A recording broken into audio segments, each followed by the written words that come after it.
கிறிஸ்துக்கள் போன சகோதர சகோதரிகளே, உங்களுடைய நம்முடைய ஆண்டவர் இயேசு கிறிஸ்து நாமத்திலே உங்களை வாழ்த்து வரவேற்கிறேன். இந்த நாளிலே நம்முடைய செய்தி என்னவென்றால், நம்முடைய தேவன் நமக்கு பரலோக ஒரு ஆசீர்வாதத்தை வாக்கு பண்ணி இருக்கிறார். இந்த பரலோக ஆசீர்வாதத்தை நாம் எப்படிப்பட்ட வாழ்க்கை வாழ்ந்தால் அப்படிப்பட்ட அந்த ஒரு மேலான ஆசீர்வாதத்தை நாம் சுதந்திரித்துக் கொள்ளலாம் என்பது குறித்ததான ஒரு பாடம். இது தேவன் நமக்கு முன்னதாக ஒரு நிழலாக இதை அமைத்து வைத்திருக்கிறார். அது எப்படி என்றால், நாம் அறிந்திருக்கிறோம், மம்சிக்க இஸ்ரேலர் அவர்கள் எகிப்திலே அடிமைத்தனத்திலே இருந்தார்கள். அந்த எகிப்தின் அடிமைத்தனத்திலிருந்து அவர்களை விடுதலையாக்கி வனாந்திர வழியாக கானான் தேசத்துக்கு அவர்களை நடத்தினார். இந்த கானான் தேசம் என்பது அவர்களுடைய முன்னோர்களுக்கு வாக்கு பண்ணப்பட்ட தேசம். அப்படியாக தேவன் ஒரு நிழலாக அந்த ஒரு காரியத்தை நமக்கு முன்னதாக ஏற்படுத்தி வைத்திருக்கிறார். அதனால நிழல் பொருள் என்ற ஒரு பாடமாக இந்த நாளின் பாடம் இருக்க போகிறது. நமக்கு பரலோக ராஜ்யம் வாக்கு பண்ணப்பட்டிருக்கிறது. ஆண்டவர் இயேசு கிறிஸ்து கூட யோவான் 17:24 அவருடைய ஜெபத்திலே அங்கே ஜெபிக்கும் போது சீசர்களுக்காக அவர் ஜெபிக்கிறார். இவர்கள் என்னோடு கூட என்னுடைய மகிமையை காணும்படியாக, என்னோடு இருக்கும்படியாக நான் விரும்புகிறேன் என்று அந்த ஜெபத்திலே ஏறெடுக்கிறார்.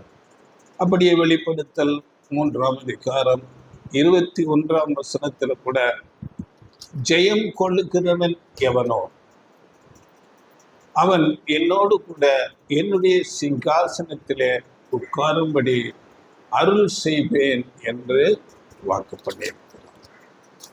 அப்படியே எபிரேயர் 9ஆம் அதிகாரம் 15ஆம் வசனத்தில் கூட, அழைக்கப்பட்டவர்கள் வாக்குத்தத்தம் பண்ணப்பட்ட நித்திய சுதந்திரத்தை அடைந்து கொள்வதற்காக ஆண்டவர் இயேசு கிறிஸ்து மத்தியஸ்தராக இருக்கிறார் என்றெல்லாம் இந்த ஆசீர்வாதத்தை குறித்து நமக்கு வேதவசனம் தெளிவாக சொல்லுகிறது.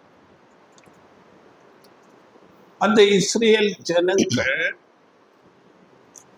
மோசே என்ற தேவனுடைய மனுஷனால் வேலை வந்த போது அந்த மோசேயை எகிப்துக்கு அனுப்பி அவர்களை அந்த எகிப்தின் அடிமைத்தனத்திலிருந்து அவர்களை விடுவித்து வனாந்தர வழியாக அவர் கானானுக்கு வழி நடத்தினார். அப்படியே ஆவிக்குரிய இஸ்ரேலர்களாகிய நம்மை இந்த உலகம் என்ற எகிப்திலிருந்து, பாவம் அநீதி நிறைந்த இந்த எகிப்து போன்ற இந்த உலகத்திலிருந்து இந்த வனாந்தர பயணமாக அவர்கள் எப்படி வனாந்தரத்திலே நடந்தார்களோ அப்படியே இந்த உலகமாகிய வனாந்தரத்தில் நம்மை அவர் பரலோகத்துக்கு நேராக வழி நடத்தி கொண்டு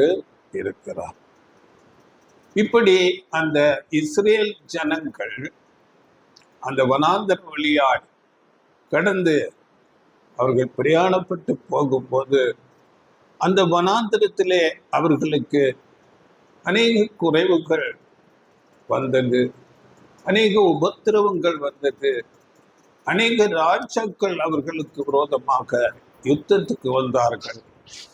ஆனால் அவர்களோடு கூட ஆண்டவர் இயேசு கிறிஸ்து இருந்து அவர்களுக்கு வந்த எல்லா குறைவுகளிலும், எல்லா நெருக்குதல்களிலும், உபத்திரவங்களிலும் அவர்களை வெற்றி சிறக்க பண்ணினார். அப்படியே நம்மையும் ஆண்டவர் இயேசு கிறிஸ்து இந்த எகிப்து என்ற உலகத்திலிருந்து விடுவித்து நம்மை வழிநடத்தி பரலோகத்துக்கு நேராக கொண்டு போகும்போது அநேக உபத்திரவங்கள் வரும், அநேக சோதனைகள் வரும். அந்த சோதனைகளில் ஆண்டவர் இயேசு கிறிஸ்து நம்மோடு கூட இருந்து நம்மை ஜெயம் பெற்று அந்த பரலோகத்துக்கு போகும்படியாக நமக்கு உதவி செய்கிறவராக இருக்கிறார். அன்றைக்கு அந்த மாம்சீக இஸ்ரவேலர்களுக்கு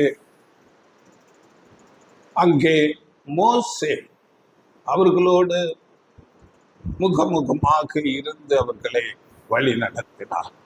ஆனால் அவர்களோடு ஆண்டவர் இயேசு கிறிஸ்து ஒரு தூதனாக அவர்களை வழி நடத்தினார் என்று வேதம் நமக்கு தெளிவாக சொல்லுகிறது. அந்த வசனம்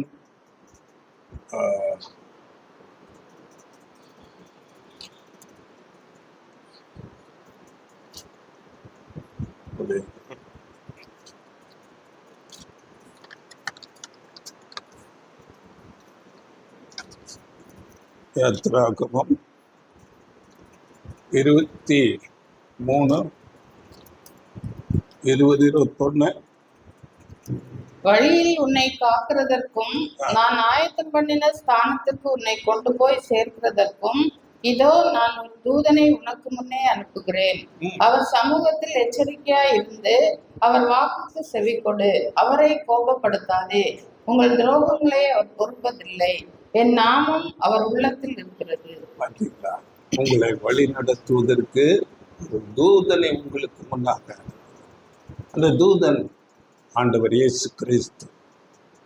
அது எப்படி நாம் அறிந்து கொள்ளலாம் என்றால், அப்போஸ்தலனாகிய பவுல் நமக்கு 1 கொரிந்தியர் 10:4 அவர்களோடே கூட சென்ற ஞான கண்மலையின் தண்ணீரை குடித்தார்கள், அந்த கண்மலை கிறிஸ்துவே என்று நமக்கு தெளிவாக விளக்கி காண்பிக்கிறார். அதனால அங்கு மோசே அவர்களை அங்கே நேரடியாக இருந்து வழி நடத்தினாலும் அவர்களோடு இருந்து அவர்களுக்காக யுத்தம் பண்ணினது, அவர்கள் குறைவுகளிலே அவர்களுக்கு உதவி செய்தது எல்லாம் ஆண்டவர் இயேசு கிறிஸ்து.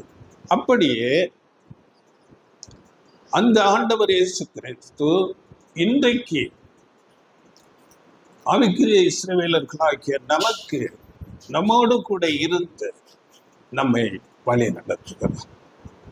அவரை நாம் நேரடியாக பார்க்க முடியாவிட்டாலும் ஆவிக்குரிய ரீதியாக அவர் நம்மோடு கூட இருந்து நம்மை வழி நடத்துகிறவராய் இருக்கிறார். அதனால இந்த ஒரு பிரயாணத்தில், அர்ப்பணிப்பின் ஓட்டத்தில், பரலோகத்துக்கு நேராக போகிற இந்த ஒரு பிரயாணத்தில், வாழ்க்கை பிரயாணம், இதில் அநேக உபத்திரவங்கள் உண்டு, சோதனைகள் உண்டு. அந்த சோதனைகளில் நாம் நமக்கு உதவி செய்வதற்காக ஆண்டவர் இயேசு கிறிஸ்து நம்மோடு கூட இருக்கிறார்.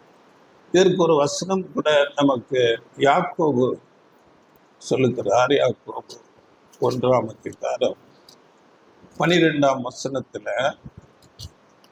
படிங்கள். சோதனையை சகிக்கிற மனுஷன் பாக்கியவான், அவன் உத்தமன் என்று விளங்கின பின்பு கர்த்தர் தம்மிடத்தில் அன்பு கூறுகிறவர்களுக்கு வாக்குத்தத்தம் பண்ணின ஜீவ கிரீடத்தை பெறுவான். சோதனையை சகிக்கிற மனுஷன் பாக்கியவான்.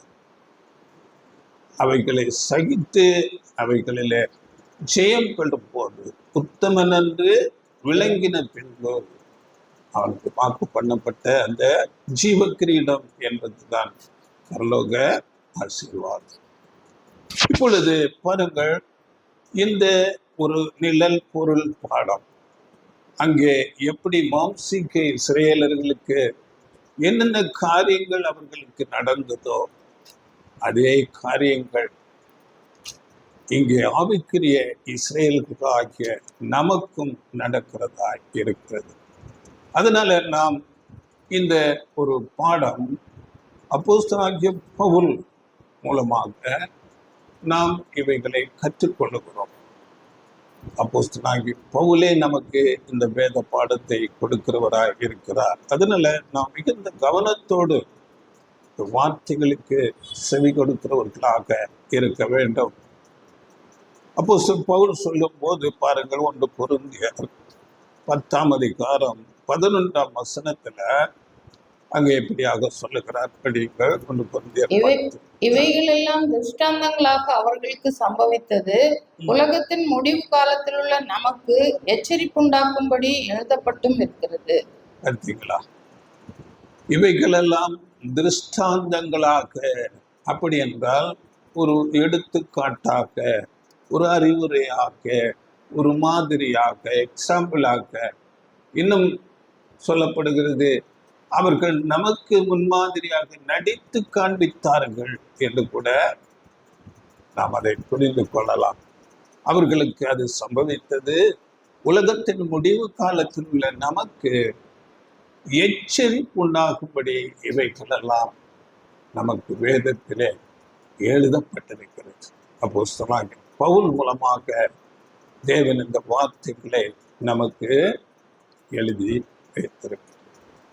அதனால இந்த வாழ்க்கை பிரயாணத்துல இந்த ஒரு அர்ப்பணிக்கப்பட்ட வாழ்க்கை, ஒரு வனாந்தர பிரயாணம், பரலோகத்துக்கு நேராக செல்கிற இந்த பிரயாணம் எப்போ துவங்குகிறது நமக்கு என்றால், நாம் ஆண்டவர் இயேசு கிறிஸ்துவை விசுவாசித்து மனம் திரும்பி ஞானஸ்நான உடன்படிக்கை செய்த பிறகு இந்த அர்ப்பணிப்பின் இந்த வாழ்க்கை, இந்த ஒரு வனாந்தர ஒரு பிரயாணம் இந்த உலகத்திலே துவங்குகிறதாய் இருக்கிறது.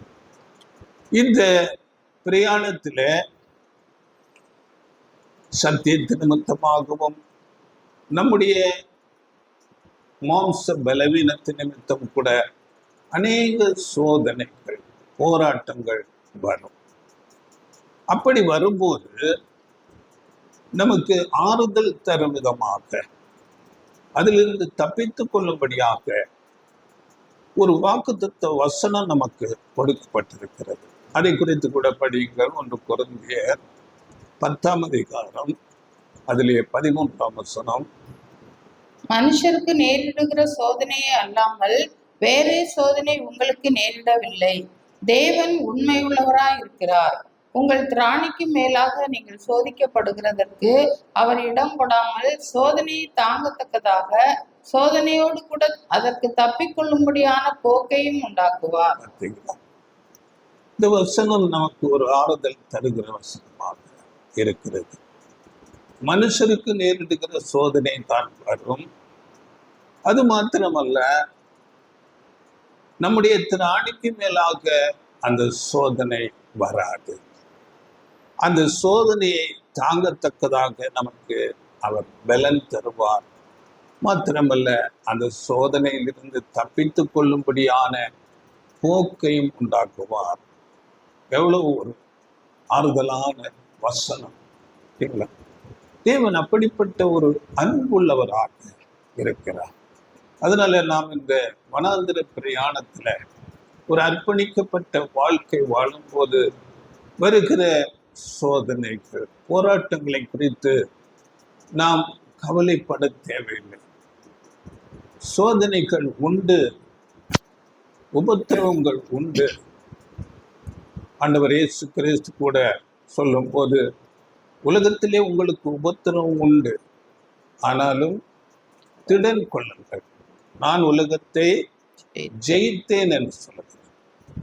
நம்முடைய குரு, நம்முடைய தலையாகிய ஆண்டவர் இயேசு கிறிஸ்து உலகத்தை ஒரு முன்னதாக மாதிரியாக அவர் ஜெயித்திருக்கிறார். அந்த ஜெயித்த ஆண்டவர் இயேசு கிறிஸ்து நம்மோடு கூட இருக்கிறார். அதனால நாமும் ஜெயிப்போம். எப்படிப்பட்ட போராட்டங்கள், சோதனைகள், நெருக்கங்கள் வந்தாலும் நாம் அதற்கு பயப்பட தேவையில்லை. இந்த சோதனைகள், நெருக்கங்கள் உலக ஜனங்களுக்கும் வருகிறதா இருக்கிறது. அவர்களுக்கு அப்படிப்பட்ட சோதனைகள் வரும்போது அதிலிருந்து எப்படி நாம் தப்பித்துக் கொள்வது, மீண்டு வருவது என்று அவர்களுக்கு தெரியாது. ஆனால் சத்தியத்தை அறிந்து அர்ப்பணிக்கப்பட்ட வாழ்க்கை வாழ்கிற நமக்கு தெரியும், திராணிக்கு மேலாக அந்த சோதனை நமக்கு வராது. சோதனையோடு கூட தப்பித்துக் கொள்ளும்படியான போக்கை நமக்கு உண்டாக்குவார் என்று தேவன் நமக்கு உறுதியான வாக்குத்தத்தம் கொடுத்திருக்கிறார். அதனால இந்த போராட்டங்களை குறித்து, சோதனைகளை குறித்து நாம் பயப்பட தேவை. இப்பொழுது அங்கே நிழலாக அந்த மௌசிகை இஸ்ரேலர்கள் வனாந்திர பிரயாணத்தில் வரும்போது அவர்கள் குறிப்பாக 5 தவறுகளை செய்தார்கள். அந்த தவறுகளை செய்தவர்கள் எல்லாருமே வனாந்தரத்திலே அங்கே மரித்து போனார்கள். அவர்களில் ஒருவர் கூட அவர்களுக்கு வாக்கு பண்ணப்பட்ட அந்த கானான் தேசத்துக்குள்ளே போகவில்லை. இதுதான் நமக்கு ஒரு எச்சரிப்பின் பாடமாக இருக்கிறது. அப்படி அவர்கள் என்னென்ன தவறு செய்தார்கள் என்பதை குறித்து நாம் நிதானமாக இந்த நாளிலே பார்க்கலாம். முதலாவதாக அவர்கள் செய்த தவறு, பொல்லாங்கானவைகளை இச்சித்தார்கள். இரண்டாவதாக விக்கிரகாராதனைக்காரர்கள் ஆனார்கள். மூன்றாவதாக வேசித்தனம் பண்ணினார்கள். நான்காவதாக கிறிஸ்துவை பரீட்சை பார்த்தார்கள். ஐந்தாவது அவர்கள் முறுமுறுத்தார்கள். இப்படி குறிப்பாக ஒரு 5 தவறுகளை அப்போஸ்தலனாகிய பவுல் மூலமாக நமக்கு, ஆவிக்குரிய இஸ்ரவேலர்களாகிய நமக்கு அதை சுட்டி காட்டி இங்கே எச்சரிக்கிறார். இப்படிப்பட்ட தவறுகளை நாம் செய்யாமல் இருக்கும்படியாக நமக்கு ஒரு எச்சரிப்பாக அப்போஸ்தலன் பவுல் மூலமாக தேவன் இந்த போதனைகளை நமக்கு கொடுத்திருக்கிறார். முதலாவதாக பொல்லாங்கானவைகளை அவர்கள் இச்சித்தார்கள். இதை குறித்து அப்போஸ்தலனாகிய பவுல் நமக்கு சொல்லும்போது 1 கொரிந்தியர் 10ஆம் அதிகாரம் 6ஆம் வசனம், 1 கொரிந்தியர் 10:6, அவர்கள் இச்சித்தது போல நாமும் பொல்லாங்கானவைகளை இச்சியாதபடிக்கு இவைகள் நமக்கு திருஷ்டாந்தங்களா இருக்கிறது. பார்த்தீங்களா? அவர்கள் இச்சித்தது போல நாமும், ஆவிக்குரிய இஸ்ரவேலர்களாகிய நாமும் பொல்லாங்கானவைகளை இச்சியாதபடிக்கு இவைகள் திருஷ்டாந்தங்களாக, ஒரு எக்ஸாம்பிளாக, ஒரு மாதிரியாக, அடையாளமாக நமக்கு இருக்கிறது. இப்படி இவர்கள் அந்த பிரயாணத்தில் எங்கு இச்சித்தார்கள் என்று அந்த சம்பவத்தை நாம் பார்க்கும்போது அவர்கள் அநேக இடங்களிலே இச்சித்தார்கள். விசேஷமாக எங்களுக்கு கறி வேண்டும், நான்வெஜ் வேண்டும் என்று மோசேயிடத்திலே அதிகமாக அங்கே அழுது அவர்கள் அங்கே இதை இச்சித்தார்கள். இதை குறித்து படியுங்கள். என்னாகமம் 11ஆம் அதிகாரம் 4-5 வசனங்கள். என்னாகமம். பின்பு அவர்களுக்கு இருந்த பல ஜாதியான அந்நிய ஜனங்கள் மிகுந்த இச்சையுள்ளவர்கள் ஆனார்கள். இஸ்ரவேல் புத்திரரும் திரும்ப அழுது, நமக்கு இறைச்சியை புசிக்க கொடுப்பவர் யார்? நாம் எகிப்திலே கிரயமில்லாமல் சாப்பிட்ட மச்சங்களையும் வெள்ளரிக்காய்களையும் கொம்மட்டி காய்களையும் கீரைகளையும் வெங்காயங்களையும் வெள்ளை பூண்டுகளையும் நினைக்கிறோம். அந்த அந்த நான்வெஜ், அந்த கறி வேணும் என்று, இறைச்சி வேணும் என்று அழுது அங்கே பெரிய ஒரு புலம்பல் அங்கே செய்கிறார்கள். மாத்திரமல்ல, அங்கே எகிப்திலே சாப்பிட்ட கொமட்டு காய்கள், கீரைகள், இப்படிப்பட்ட காய்கள் எல்லாம் வேண்டும் என்று அங்கே அழுது அங்கே புலம்புகிறதை நாம் பார்க்கிறோம். இப்போ மாம்சீக இஸ்ரேலருக்கு அந்த எகிப்து அவர்கள் முதலாவது இருந்த இடம். அதே நமக்கு ஆவிக்குரிய இஸ்ரேலுக்குள்ளாக நமக்கு இந்த உலகம், இல்லாவிட்டால் இன்னும் வேதத்திலே சொல்லப்பட்டிருக்கிறது, பாபிலோன், சத்தியமில்லாத பேர் கிறிஸ்தவ சபைகளை பாபிலோன் என்று சொல்லப்பட்டிருக்கிறது. அப்படிப்பட்ட பாபிலோன் கூட, அந்த பாபிலோன்ல போதனைகள் ஒரு தெளிவு இருக்காது, குழப்பமான போதனை இருக்கும். அந்த பாபிலோனை விட்டு சத்தியத்தினிடத்துக்கு நாம் வந்திருக்கிறோம். இவர்களுக்கு, அப்படிப்பட்ட அந்த மாம்சீக இஸ்ரேலர்களுக்கு தேவன் கொடுத்த அந்த உணவு, ஆகாரம், அப்பம் அவர்களுக்கு போதவில்லை. அப்படியே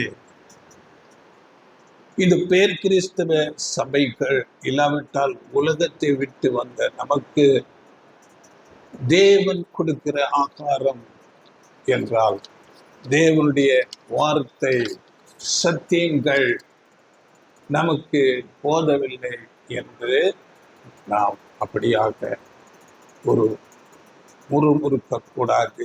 என்னாகமம் 11:6 படியுங்கள். என்ன சொல்லுகிறார் படியுங்கள். என்னாகமம் 11:6. இப்பொழுது நம்முடைய உள்ளம் வாடி போகிறது, இந்த மன்னாவை தவிர நம்முடைய கண்களுக்கு முன்பாக வேறொன்றும் இல்லையே என்று சொன்னார்கள். இந்த மன்னாவை தவிர தேவன் மிகுந்த ஞானம் உள்ளவர். அவர் வனாந்தர பிரயாணத்துக்கு இந்த மன்னா, இந்த ஆகாரம் போதுமானது என்று அவர் கொடுத்து கொண்டிருந்தார். ஆனால் அவர்களுக்கு அது ஒரு அற்பமாக இருந்தது. எங்களுடைய பலன் குன்றி போகிறது, இந்த மன்னாவை தவிர எங்களுடைய கண்களுக்கு வேறு ஒன்றும் இல்லையே என்று அங்கே அழுது புலம்புகிறார்கள். நாம் அந்த மாம்சீக இஸ்ரேலரை குறித்து யோசனை பண்ணும் போது பாருங்கள், நீங்கள் படித்து பாருங்கள். அங்கே எகிப்திலே அடிமையா இருக்கும்போது அங்கே ஆளோட்டிகளின் நிமித்தம் அவர்கள் அடிமைப்பட்டு மிகவும் கடுமையான வேலைகளை செய்து அங்கே கூக்குரலிட்டு கொண்டிருந்தார்கள். அப்படிப்பட்டவர்களை தேவன் தம்முடைய தாசனாகிய மோசே மூலமாக பலத்த செய்கைகளை செய்து தம்முடைய பலத்த கரத்தினால் அவர்களை விடுவித்து கொண்டு வரும்போது அங்கே குறுக்காக செங்கடல் இருக்கிறது. அதிலே அந்த செங்கடலை பிளந்து அந்த எகிப்து சேனைகளை அங்கே மூழ்கடித்து அவர்களிடத்திலிருந்து காப்பாற்றி இன்னும் பலத்த செய்திகளை எல்லாம் செய்து அவர்களை வழி நடத்துகிறார். அவர்களுடைய ட்ரெஸ்ஸு, ஆடை அது பழசாய் போகவில்லை என்று நாம் வேதத்தில் படிக்கிறோம். அப்படியே அவர்களுடைய பாதரட்சைகள் அருந்து போகவில்லை என்று நாம் படிக்கிறோம். இன்னும் அவர்களோடு பகலிலே அவர்களை உஷ்ணம் தாக்காதபடிக்கு மேகஸ்தம்பம் அவர்களோடு இருந்தது. இரவிலே அவர்கள் குளிரிலே அங்கே வேதனைப்படாதபடி அக்னி ஸ்தம்பம் அவர்களோடு இருந்தது. இப்படி அவர்களை பாதுகாத்து மன்னாவை கொடுத்து தேவைகளெல்லாம் சந்தித்து கொண்டு வருவதை மறந்து அந்த நன்றியை மறந்து விட்டார்கள். இறைச்சி வேணும் என்று அழுகிறார். அடுத்த வசனங்களில் நாம் படிக்கும் போது அங்கே 6 லட்சம் புருஷர் என்று அங்கே குறிப்பிடப்பட்டிருக்கிறது. அப்படி என்றால் அந்த 6 லட்சம் புருஷர்களுக்கு மனைவிகள், 6 லட்சம் பிள்ளைகள், அப்படி பார்த்தால் சுமாராக 24 லட்சம் மக்கள் அவர்கள் பிரயாணப்பட்டு கொண்டிருக்கிறார்கள். இவ்வளவு ஜனங்களுக்கு அந்த வனாந்தரத்திலே எப்படி அங்கே இறைச்சி கொடுக்க முடியும்? இதற்காக அவர்கள் அழுது அங்கே மோசேயினிடத்திலே அங்கே கூப்பாடு போடுகிறார்கள். ஆனாலும் தேவன் அதை கொடுக்கிறார். படியுங்கள், அதிலேயே என்னாகமம் 11:31. அப்பொழுது கர்த்தரிடத்திலிருந்து புறப்பட்ட ஒரு காற்று சமுத்திரத்திலிருந்து காடைகளை அடித்து கொண்டு வந்து பாளையத்திலும் பாளையத்தை சுற்றிலும் இந்த பக்கம் ஒரு நாள் பிரயாணம் மட்டும் அந்த பக்கம் ஒரு நாள் பிரயாணம் மட்டும் தரையின் மேல் 2 முழ உயரம் விழுந்து கிடக்க செய்தது. அப்போ கூட தேவன் தம்முடைய பலத்த செய்கையை அங்கு காண்பிக்கிறார். ஒரு நாள் பிரயாணம் அந்த பக்கம் இந்த பக்கம். அங்கே பார்க்கும்போது 2 முழம் உயரத்திற்கு, 2 முழம் என்றால் 3 அடி. நினைத்து பாருங்கள். அவர்களுக்கு காடைகளை புசிக்க கொடுத்தார். அவர்கள் அந்த காடைகளை மிகுந்த எண்ணிக்கையிலே ஆசையாக அதை குவித்து கொண்டார்கள் என்று வசனம் சொல்லுகிறது. ஆனால் பாருங்கள், அந்த இச்சித்த அந்த காடை அந்த கறிகளை அவர்கள் மென்று தின்னும் போது, அந்த பற்களின் நடுவிலே இருக்கும் போதே அங்கே தேவ கோபம் அவர்கள் மீது வந்தது. படியுங்கள், அந்த வசனம் கூட 33-34. தங்கள் பற்கள் நடுவே இருக்கும் இறைச்சியை அவர்கள் மென்று தின்னும் முன்னே கர்த்தருடைய கோபம் ஜனங்களுக்குள்ளே மூண்டது. கர்த்தர் ஜனங்களை மகா பெரிய வாதையால் வாதித்தார். இச்சித்த ஜனங்களை அங்கே அடக்கம் பண்ணினதினால் அந்த ஸ்தலத்துக்கு கிப்ரோத் அத்தாவா என்று பெயரிட்டான். மகா வாதை, அங்கு அநேகர் செத்தார்கள். இது நமக்கு ஆவிக்குரிய இஸ்ரவேலர்களுக்கு கூட ஒரு பாடமாக இருக்கிறது. சில காரியங்களை நாம் தேவனிடத்திலே ஜெபித்து அடம் பண்ணி இது எனக்கு வேண்டும் என்று இச்சித்து கேட்கும் போது தேவன் அவைகளை கொடுக்கிறார். ஆனால் அது நமக்கு ஆசீர்வாதமாக இருக்காது, அது சாபமாக மாறிவிடும். அன்புள்ள தகப்பன் பிள்ளைகளுக்கு எது தேவை என்பதை சரியாக கொடுக்கிறவராக இருக்கிறார். அதனால நாம் இப்படிப்பட்ட ஒரு இச்சையுடையவர்களாக இருக்கக்கூடாது என்பது நமக்கு பாடமாக இருக்கிறது.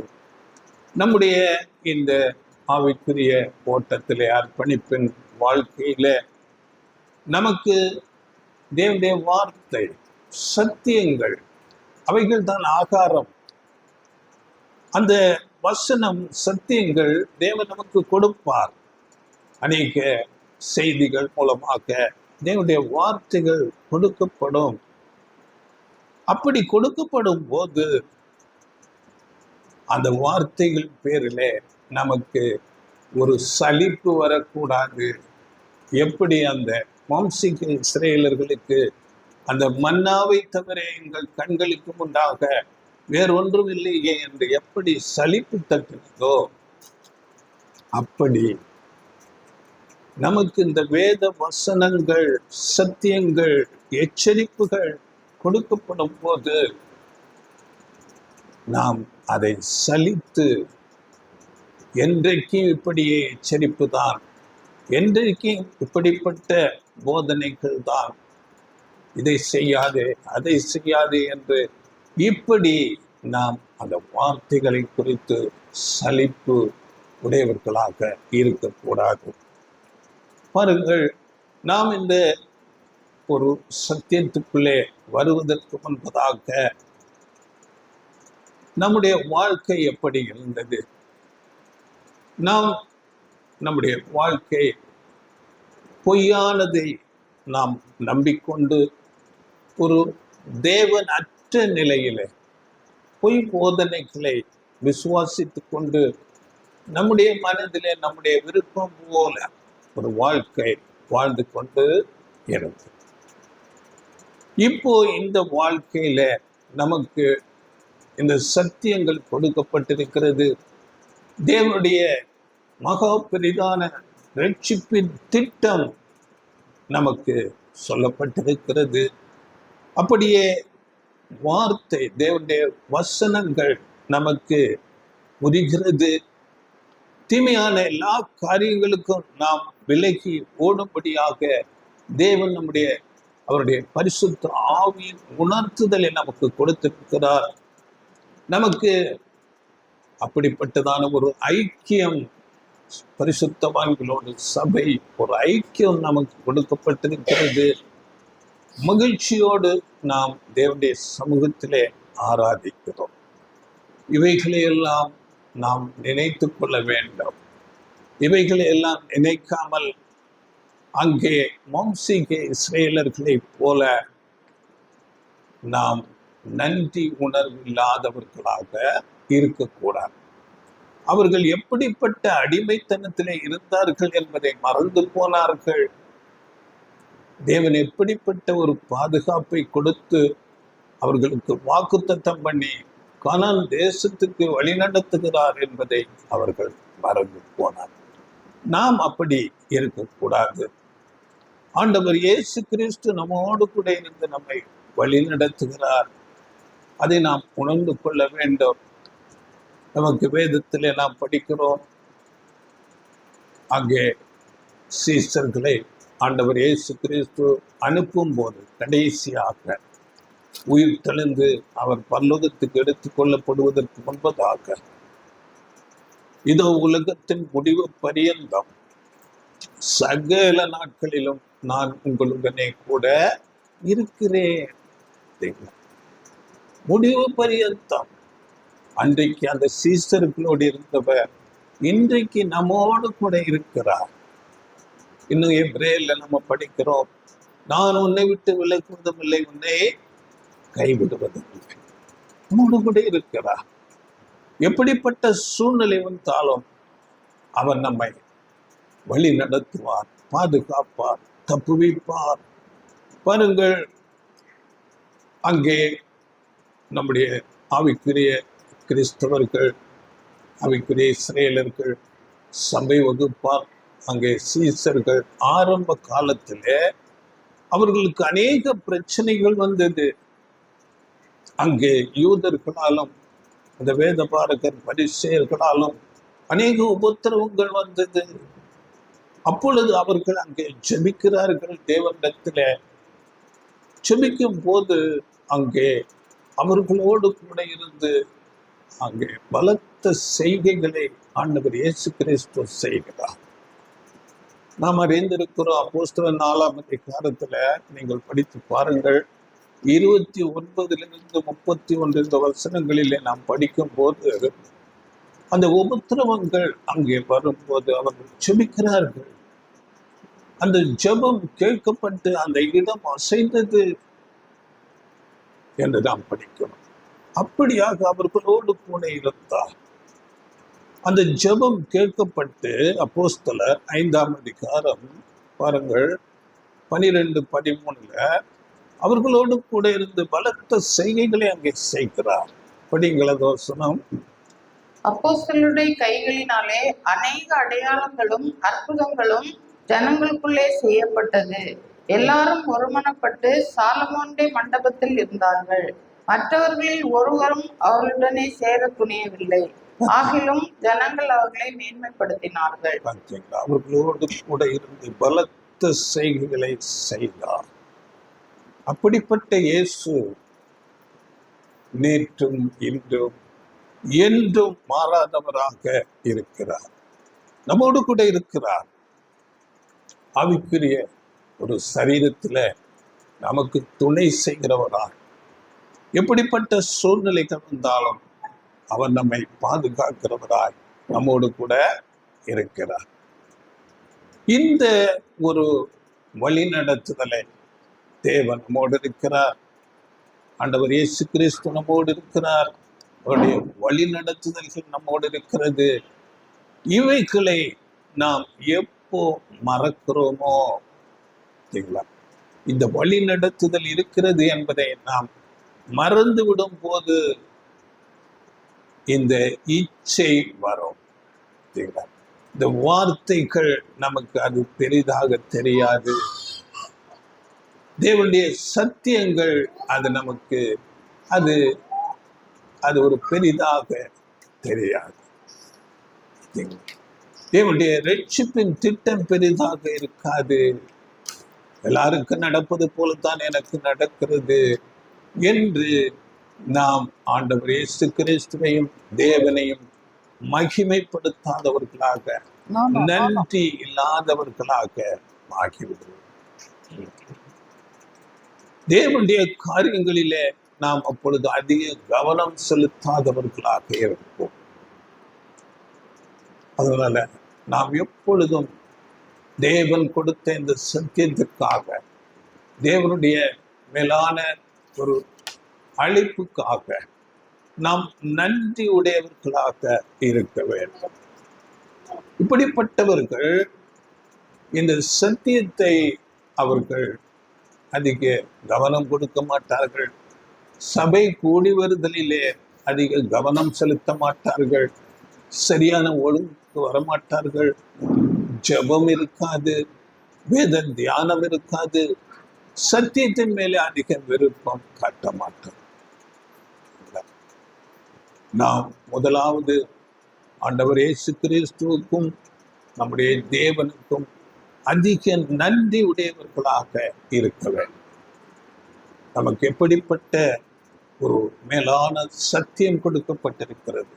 வேத வசனங்கள் நமக்கு நன்றாக புரிகிறது.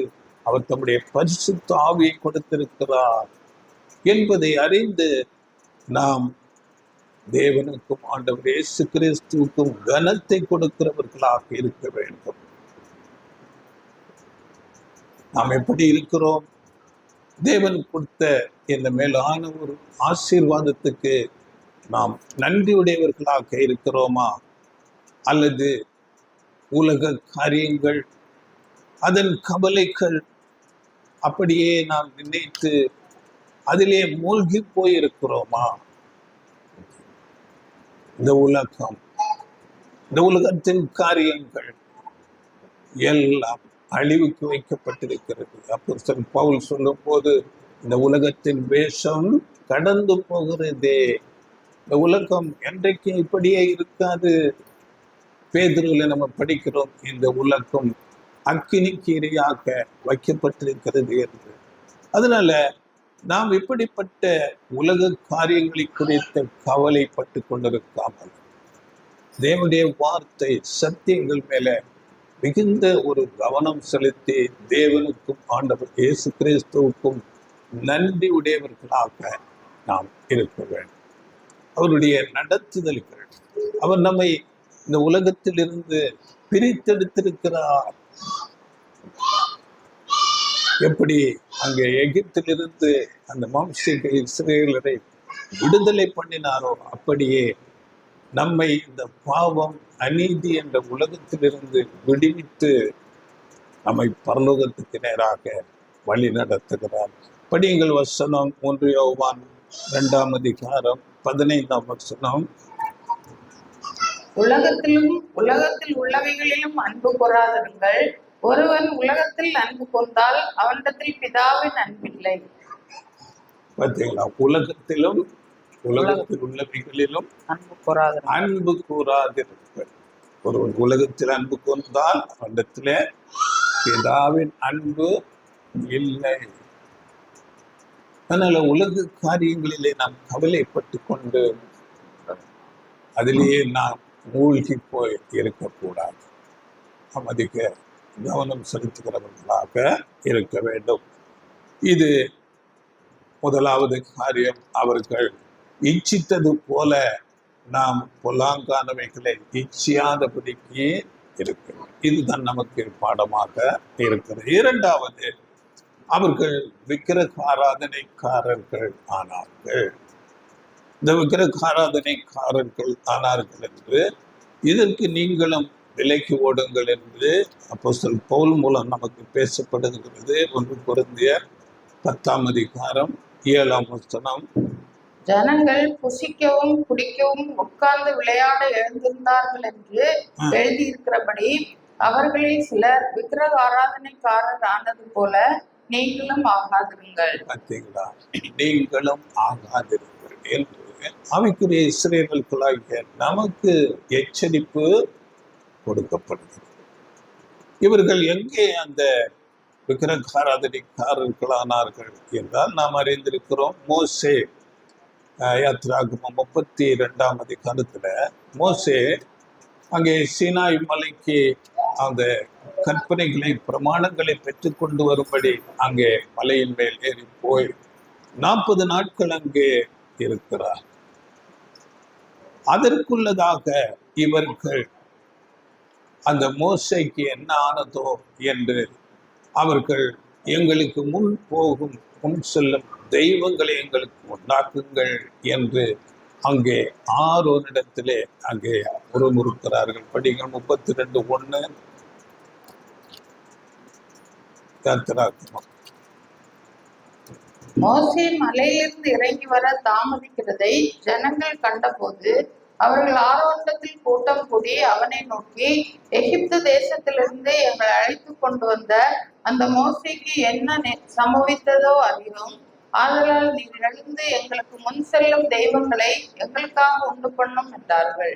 பார்த்தீங்களா? அந்த மோசைக்கு என்ன ஆனதோ எங்களுக்கு முன் செல்லும் தெய்வங்களை உண்டாக்கும் என்று அவர்கள் அங்கே ஆண்டவர் இயேசு கிறிஸ்து அவர்களோடு இருப்பதை மறந்து போனார்கள்.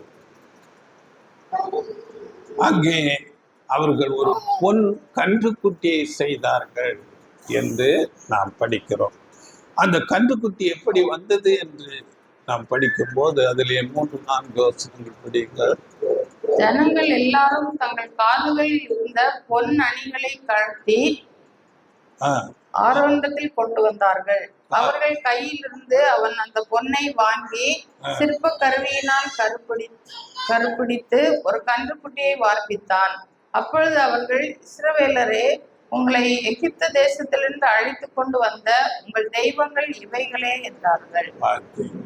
அங்கே அவர்களுடைய காதணிகளை கலட்டி கொண்டு வர செய்து அதன் மூலமாக ஒரு பொன் கன்றுக்குட்டியை செய்தார்கள். இப்போ அந்த பொன் கன்றுக்குட்டியை வைத்து அதற்கு ஒரு பலிபீடம் கட்டி அங்கே பலியிட ஆரம்பித்தார்கள். அங்கே அதிகாலையில் எழுந்து பலியிட்டு ஜனங்கள் புசிக்கவும் குடிக்கவும் உட்கார்ந்து அங்கே விளையாட எழுந்தார்கள் என்று இந்த சம்பவத்தையே அங்கே அப்போஸ்தலன் பவுல் குறிப்பிடுகிறார்.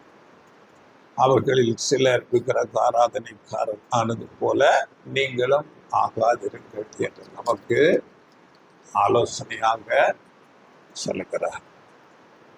அவர்கள் மோசே அங்கே வருகிறார். கோபத்திலே வந்து அந்த கற்பலகைகளை போட்டு உடைத்து அந்த கற்பலகைகளை சுட்டு அந்த பொன் கன்றுக்குட்டியை அங்கே நெருப்பிலே சுட்டு அதை பொடியாக்கி தூள் போல ஆக்கி அதை தண்ணீரிலே கலந்து அவர்களுக்கு குடிக்க கொடுக்கிறார். எவ்வளவு பயங்கரமான கோபம்! அங்கே மோசே இன்னும் சொல்லுகிறார், கர்த்தர் பக்கத்திலே நிற்பவர்கள் யார், என்னிடத்திலே வாருங்கள் என்று அழைக்கும் போது அங்கே லேவியின் புத்திரர் அங்கே அவரிடத்தில் இருக்கிறார்கள். அங்கே வந்து உத்தரவு கொடுக்கப்படுகிறது அந்த லேவியின் புத்திரருக்கு, நீங்கள் பாளையம் முழுக்கும் சென்று உள்ளும் புறம்பும் இருக்கிற உங்களுடைய சகோதரன் என்று பாராதிருங்கள், சிநேகிதன் என்று பாராதிருங்கள், அயலான் என்று யாராயிருந்தாலும் வெட்டுங்கள். தேவ கோபம் அங்கே வருகிறது. படிகள் அந்த வசனம் 27-28. அவன் அவர்களை நோக்கி, உங்களில் ஒவ்வொருவனும் தன் பட்டயத்தை தன் அறையிலே கட்டிக்கொண்டு பாளையமெங்கும் உள்ளும் புறம்பும் வாசலுக்கு வாசல் போய் ஒவ்வொருவனும் தன் தன் சகோதரனையும் ஒவ்வொருவனும் தன் தன் சிநேகிதனையும் ஒவ்வொருவனும் தன் தன் அயலானையும் கொன்று போட கடவன் என்று இஸ்ரவேலின் தேவனாகிய கர்த்தர் சொல்லுகிறார் என்றான். லேவியின் புத்திரர் மோசே சொன்னபடியே செய்தார்கள். அந்நாளில் ஜனங்களில் ஏறக்குறைய 3000 பேர் விழுந்தார்கள். 3000 பேர் வெட்டப்பட்டு அங்கே மரணத்துக்குள்ளே போனார். பயங்கரமான ஒரு தேவ கோபம் அங்கே பற்றியது. விக்கிரக வணக்கம் தேவனுடைய பார்வையில் அருவருப்பானது. அதிலே 35ஆம் வசனம், ஆரோன் செய்த கன்றுக்குட்டியை ஜனங்கள் சேவித்தது நிமித்தம் கர்த்தர் அவர்களை உபாதித்தார் என்றால் கொள்ளை நோய் அவர்களிடத்திலே. தேவன் விக்கிரக வணக்கத்தை வெறுக்கிறார். தேவ கோபம் வருகிறதா இருக்கிறது. இதில் நமக்கு என்ன பாடம் என்று நாம் பார்க்கும்போது, நாமும் ஆவிக்குரிய இஸ்ரவேலர்களாக அர்ப்பணிக்கப்பட்ட வாழ்க்கை வாழ்கிறோம் என்று நம்முடைய வாழ்க்கை பிரயாணம் நாம் வரும்போது, நம்மோடு கூட ஆண்டவர் இயேசு கிறிஸ்து இருக்கிறார். அவர் ஆவிக்குரிய ரீதியாக நம்மோடு கூட இருக்கிறார். இதை நாம் எப்போதும் உணர்ந்து கொள்ள வேண்டும். அவர்களைப் போல அங்கே மோசே இல்லாதவுடனே, மோசே அங்கே நேரடியாக அவர்கள் பார்வையில் இருந்தார். அவர் மலைக்கு ஏறி போனார். ஆனால் ஆண்டவர் இயேசு கிறிஸ்து அவர்களோடு இருப்பதை அவர்கள் அறியாதிருந்தார். தூதனாக அவர்களோடு கூட இருந்து வழி நடத்துகிறார். அப்படியே இன்றைக்கும் நம்மோடு கூட ஆண்டவர் இயேசு கிறிஸ்து இருக்கிறார். அவர் நம்மை காண்கிறார். நம்முடைய செயல்கள் எல்லாவற்றையும் அவர் பார்க்கிறார். அப்படி அங்கே மோசே இல்லை என்ற உடனே அவர்கள் எங்களுக்கு முன்னாக செல்லும் தெய்வங்களை உண்டாக்குங்கள் என்று அங்கே விக்கிரகங்களை செய்கிறார்கள். அதனால நாம் அப்படியாக நமக்கு முன்னதாக யாரும் இல்லையே, நாம் செய்கிறதை பார்ப்பதற்கு யாரும் இல்லை என்ற அந்த யோசனை வரக்கூடாது. வேதத்தில் அநேக இடங்களிலே கர்த்தர் எவ்விடத்திலும் இருந்து நல்லோரையும் தீயோரையும் நோக்கி பார்க்கிறார். மனுஷனுடைய வழிகளெல்லாம் அவருடைய கண்களுக்கு முன்பாக இருக்கிறது. அவன் நம்முடைய இருதயத்தின் நினைவுகளை ஆராய்ந்து பார்க்கிறார் என்று வேதம் தெளிவாக சொல்லுகிறது. அதனால அப்படிப்பட்ட சிந்தனை நமக்கு வரக்கூடாது. அங்கே மோசே இல்லை என்ற உடனே அவர்கள் விக்கிரகத்தை செய்யும்படியாக முன்னே அவர்களுக்கு முன்னாக செல்லும் தெய்வங்களை உண்டாக்கலாம் என்ற ஒரு விக்கிரக வணக்கத்துக்கு இங்கே வந்தார்கள். நமக்கு சில தருணங்கள் அப்படி நாம் தேவனை வைக்க வேண்டிய இடத்திலே பாருங்கள், நமக்கு விக்கிரக வணக்கம் ஆவிக்குரிய இஸ்ரேலர்களுக்கு எப்படி வரும் என்றால், நாம் நேரடியாக விக்கிரகத்தை செய்து வைக்காவிட்டாலும் நாம் எல்லாவற்றுக்கும் மேலாக முதலாவது தேவனை நாம் வைக்க வேண்டும். நமக்கு தெரியும், ஆண்டவர் இயேசு கிறிஸ்துவிடத்திலே பிரதான கட்டளை எது என்று கேட்கும்போது, தேவனாகிய கர்த்தரிடத்திலே முழு மனதோடும் முழு பலத்தோடும் முழு ஆத்மாவோடும் அன்புத்தோடும் தேவனுக்கு முதலிடம், எல்லாவற்றுக்கும் மேலாக. அப்படி நாம் தேவனுக்கு முதலிடம் கொடுக்காமல் சில நபர்களை இந்த உலகத்திலே, சில வேளை அது அதிகாரத்தில் இருக்கிறவர்களாக இருக்கலாம், இல்லாவிட்டால் நம்மை போதித்து நடத்துகிற போதகர்கள், அவர்களை கூட நாம் முன்னால் வைக்கக்கூடாது.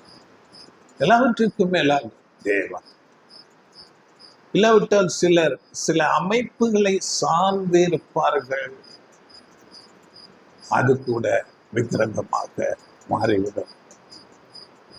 அப்படி இல்லாதபடி நாம் தேவனையே முழுமையாக சார்ந்து நாம் இருக்க வேண்டும். அதற்கு பதிலாக வேறு யாரை அந்த இடத்திலே நாம் கொண்டு வைத்தாலும் அது விக்கிரகமாக மாறிவிடும். அப்படியே நம்முடைய வாழ்க்கையில தேவனை விட அதிகமாக நாம் யாரையாவது நேசித்தால் அது குடும்பத்தில பிள்ளைகளாக, மனைவியாக, கணவனாக, யாராக இருந்தாலும், உறவினர்களாக இருந்தாலும் எல்லாம் தேவனுக்கு அடுத்ததாக இரண்டாம் பட்சமாக நாம் வைக்க வேண்டும். அப்படி நாம் தவறினால் அது விக்கிரகமாக மாறிவிடும். எல்லாவற்றுக்கும் மேலாக நாம் தேவனை முதலாவதாக, தேவனுடைய காரியங்களுக்கு முதலாவதாக நாம் எதையாச்சும் ஒரு முடிவெடுக்க வேண்டும் என்றால் அது தேவன் சார்பாக, தேவனை சார்ந்த, சத்தியத்துக்கு சார்ந்த வசனங்களுக்கு முதலிடம் கொடுத்து அப்படியாக நாம் முடிவெடுக்கிறவர்களாக இருக்க வேண்டும். இல்லாவிட்டால் அது விக்கிரகமாக மாறிவிடும். இதை நாம் அதிக கவனத்திலே கொள்ள வேண்டும். இல்லாவிட்டால் ஏதாவது பொருட்கள், அது நம்முடைய வீடாக இருக்கலாம், இல்லாவிட்டால் நாம் இப்பொழுது நவீனமாக செல்போனாக இருக்கலாம். பார்த்தீங்களா, செல்போன் இப்போ நம்ம சபைக்கு வரும்போது செல்போன் நம்ம கையிலேருந்து விழுந்துச்சு, உடஞ்சிச்சு. இங்கே நாம் சபையிலே வரும்போது தேவனை நாம் முழு சிந்தையோடு ஆராதிக்க முடிகிறதா? இல்லாவிட்டால் அந்த செல்போன் குறித்த ஒரு சிந்தையாகவே நாம் இருக்கிறோமா? இதை நாம் யோசிக்க வேண்டும். நாம் எதற்கு முதலிடம் கொடுக்கிறோம்? இவைகளிலே நாம் அதிக கவனத்திலே இருக்க வேண்டும். சிலருக்கு தங்களுடைய வாழ்க்கையின் எதிர்காலம், அவர்கள் டாக்டர் ஆக வேண்டும், இல்லாவிட்டால் பேங்க் மேனேஜர், பெரிய உத்தியோகத்தில் வர வேண்டும். இப்படிப்பட்ட பலவிதமான ஆசைகளை முதலாவது வைத்துக்கொண்டு தேவனுடைய காரியங்கள், வேதவசனம், ஆராதனைக்குரிய காரியங்கள், இவைகளை எல்லாம் புறந்தள்ளுகிறவர்களாக இருந்தால் அதுவே நமக்கு விக்கிரகமாகும். அதிக கவனம் நாம் எடுக்க வேண்டும். நாம் நேரடியாக விக்கிரகத்தை வணங்காமல் இருக்கலாம், ஆனால் இவைகளே நமக்கு விக்கிரகமாக மாறிவிடும். இப்படி ஒவ்வொருவருக்கும் ஒவ்வொரு விதமான காரியங்கள் தேவனை விட, ஆண்டவர் இயேசு கிறிஸ்துவை விட நாம் எதை அதிகமாக முன்வைத்து நேசிக்கிறோமோ அதுவே நமக்கு விக்கிரகமாக ஆகிவிடும். அப்படி அடுத்ததாக நாம் பார்க்கும்போது பாருங்கள், அந்த விக்கிரகம் அவர்களுக்கு எப்படி வந்தது என்றால், அவர்கள் காதுகளில் இருந்த காதணிகள், அந்த நகைகளை கழட்டி கொடுக்கிறார்கள், அதன் மூலமாக விக்கிரகம் செய்கிறார்கள். அப்படியே நம்முடைய வாழ்க்கையிலே நாம் இப்பொழுது மேலே பார்த்த இந்த விக்கிரகங்கள் நம்மில் இருக்கிறது என்றால் அதற்கு வேறு யாரும் காரணம் அல்ல, நாமே நம்மை விக்கிரகத்துக்கு நம்மை ஒப்பு கொடுத்தது போல ஆகிறது. அவர்கள் எப்படி அந்த காதணிகளை கழட்டி கொடுத்து ஒரு விக்கிரகத்தை பொன் கன்று குட்டியை செய்து அங்கே பணிந்து கொண்டார்களோ, அப்படியே அது நம்முடைய கேரியராக இருக்கலாம், இல்லாவிட்டால் நமக்கு சார்ந்த பொருட்கள், நாம் வேறு மனிதர்கள், வேறு அமைப்புகள் ஏதுவாக இருக்கலாம், அதை நாமே தேடிக் கொள்வதாக இருக்கும். அப்படியே பாருங்கள், இதை நாம் அதிக கவனத்திலே கொள்ள வேண்டும். சபைகளிலே சில நேரங்களிலே பாருங்கள், பாடல்கள் நன்றாக பாடலாம், சில நேரங்களிலே வார்த்தை தேவனுடைய செய்தி கொடுக்கிறவர்கள். இதில் அதிக கவனம். அந்த வார்த்தைகளை பேசுகிறவர்கள் நம்ம எல்லாரும் புகழ வேண்டும், செய்தி நன்றாக இருந்தது என்று அந்த புகழ்ச்சி விரும்புகிறவர்களாக இருந்தால் கூட அது கூட விக்கிரகமாக மாறிவிடும். பாடல் பாடினேன், நன்றாக இருந்தது என்று எல்லாரும் வந்து என்னை சொல்ல வேண்டும், புகழ வேண்டும் என்று அப்படிப்பட்ட யோசனைகள் அதுவே விக்கிரகமாக மாறிவிடும். அதனால நாம் இங்கு சபைக்கு தேவனை ஆராதிக்க, தேவனை கனப்படுத்த வந்திருக்கிறோம். தேவனுக்குரிய கனத்தை நாம் எடுத்து கொண்டது போல ஆகக்கூடாது. அதனால நாம் அதிக கவனத்தோடு இருக்க வேண்டும். நாம் ஒன்றுமில்லை, நாம் நம்மை தாழ்த்த வேண்டும். தாழ்த்துகிறவன் எவனும் உயர்த்தப்படுவான், உயர்த்தப்படுகிறவன் தாழ்த்தப்படுவான். அப்படிப்பட்ட ஒரு சிந்தை, நான் ஒன்றுமில்லை, நான் தேவனுடைய கருத்தின் ஒரு கிரியை, அவருடைய கருத்தில் உள்ள ஒரு பாத்திரம், தேவன் என்னை பயன்படுத்துகிறார், தேவனுக்கு மகிமை உண்டாவதாக என்று தன்னைத்தான் தாழ்த்த வேண்டும். இதுவே நமக்கு விக்கிரகமாக ஆகிவிடக்கூட சான்ஸ் இருக்கிறது. அதனால் அதிக கவனம் நாம் கொடுக்க வேண்டும். அவைக்குரிய இஸ்ரேலர்கள் இந்த சபையில அதிக கவனத்தோடு நாம் இருக்கிறவர்களாக இருக்க வேண்டும். அப்படியே பண ஆசை, வேதத்திலே நாம் படிக்கிறோம், பண ஆசை எல்லா தீமைக்கும் வேர். பணமோ எல்லாவற்றுக்கும் உதவும் என்று கூட வசனம் இருக்கிறது. பணம் தேவை, அதற்காக நாம் பிரயாசப்பட வேண்டும், உழைக்க வேண்டும்.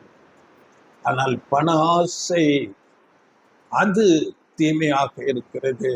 நம்முடைய சிந்தை முழுவதுமாக அந்த பணத்தை குறித்த ஒரு சிந்தை இருந்தால் அதுவும் விக்கிரகமாக. இன்னைக்கு அநேக